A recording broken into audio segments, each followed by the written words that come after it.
वो सभी यहाँ सुल्तान से मिलने आए हैं। वो जिस भी शहर में जाते हैं वो शहर बंद हो जाता है। बड़ी संख्या में लोग आए हैं। दक्षिणी ब्रुनेई में स्थित इस शहर के लगभग सभी लोग, हम सभी मलेशिया की सीमा पर खड़े हैं, बिल्कुल सीमा पर। एक ऐसा देश जिसका नाम कई ऐतिहासिक कहानियों से जुड़ा हुआ है। वो अभी अभी हेलीकॉप्टर से बाहर निकले हैं, सोने से सुशोभित मस्जिद से लेकर सुल्तान पैलेस तक। सुल्तान के लिए आयोजित इस भव्य स्वागत को देखो।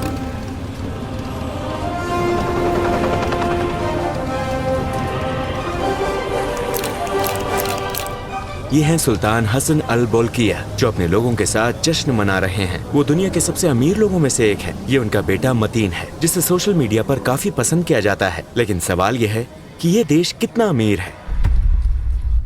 तेल और गैस। आज हम एक अद्भुत देश में पहुंचे हैं, ब्रुनेई, शांति का निवास। दक्षिण पूर्व एशिया में दुनिया के तीसरे सबसे बड़े आइलैंड पर के सुल्तान का महल दुनिया के सबसे अमीरों में से एक। आखिरकार दोस्तों, हम ब्रुनेई पहुंच गए हैं। ये दुनिया के सबसे अमीर देशों में से एक है। एक ऐसा देश जिसका नाम कई ऐतिहासिक कहानियों से जुड़ा हुआ है। शरिया बिल्डिंग। 2019 में इस्लामी शरिया लागू करने के लिए उनके निर्णय ने पश्चिमी देशों में खूब सुर्खियां बटोरी, लेकिन यहाँ पहुँचना काफी मुश्किल है। इसका वीजा हासिल करने में 3 महीने का समय लगता है। इसलिए मैंने ट्रांजिट वीजा लेने का फैसला किया, जिससे मैं यहाँ सिर्फ 72 घंटों तक रुक सकता हूँ। ब्रुनेई। हम अभी अभी ब्रुनेई पहुँचे हैं हमारे दोस्त अहमद के साथ। आप ब्रुनेई में रहते हो? हाँ। आप क्या करते हो? रोज इन शानदार दृश्यों का आनंद लेता हूँ। और अब हम सीधे सुल्तान से मिलने जा रहे हैं। हाँ, आप उन्हें यहाँ आसानी से देख सकते हैं, क्योंकि हम उनके जन्मदिन पर यहाँ पहुँचे हैं। उनका जन्मदिन 15 दिनों तक चलता है और 15 दिनों तक पूरा देश जश्न में डूबा रहता है। ऐसा मैंने कभी किसी दूसरे देश में नहीं देखा।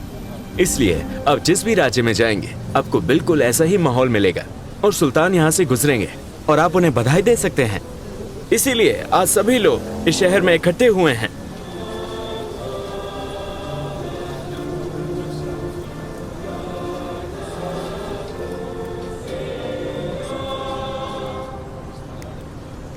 आज पूरा देश जश्न मनाता है और नए बाजार खुलते हैं।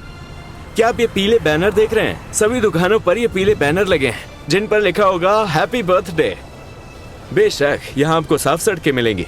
ये बिल्कुल सिंगापुर जैसा या दुबई जैसा लगता है। देखो, इसकी सड़कें साफ और बहुत हाई क्लास लग रही हैं। ये एक विकसित देश है। उन्होंने 2019 में 30 किलोमीटर लंबा एक पुल बनाया है। आप इसका दूसरा छोर बिल्कुल भी नहीं देख सकते। ये ब्रुनेई के अंदर मौजूद 2 द्वीपों को जोड़ता है।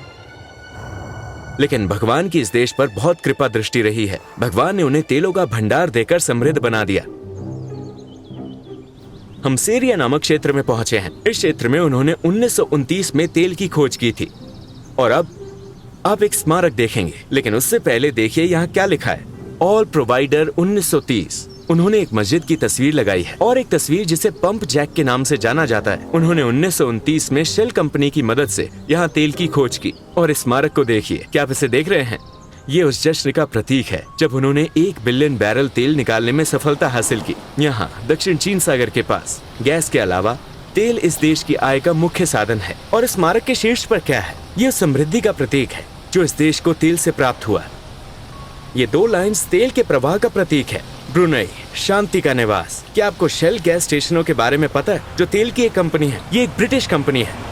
वही इस देश में तेल निकालती थी। इस पूरे देश में शेल यहाँ की एकमात्र गैस स्टेशन कंपनी है। एक अरब बैरल का जश्न। ये बहुत छोटा देश है और इसके 2 अलग अलग हिस्से हैं। इस आइलैंड को बोर्नियो कहा जाता है। ये दुनिया का तीसरा सबसे बड़ा आइलैंड है। Borneo is the 3rd largest island in the world. On its northern coastline is the British protected Sultanate of Brunei.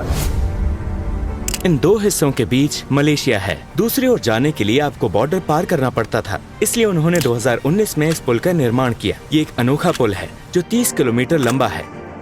अपने चरम पर ब्रुनेई की सल्तनत फिलीपींस, वियतनाम और मलेशिया के एक बड़े हिस्से तक फैला हुआ एक विशाल साम्राज्य था। Brunei's history became dominated by the arrival of European seafarers. First the Portuguese, then Spanish, and finally the British.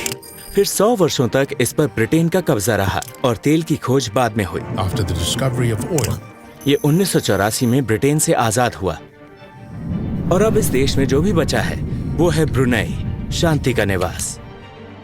1984 में ब्रिटेन से आजाद होकर 5 लाख की आबादी वाले इस देश ने कई तरीकों से दुनिया को आश्चर्यचकित किया, खासकर धन और समृद्धि के मामले में। Deep inside, a heart beats faster as the oil streams forth. Soon, peaceful, unassuming Brunei will be very rich. साथ ही सुल्तान के बेटे और बेटियों की भव्य शादी समारोहों से, जिसमें लाखों डॉलर खर्च किए गए थे। इसी तरह सुल्तान की सोने में रुचि और अपने व्यक्तिगत जीवन में उसका उपयोग, उनके पास हजारों निजी वाहन और कई प्राइवेट जेट हैं जो सोने से जड़े हैं। ये सब रातों की कहानियों की तरह लग रहा था।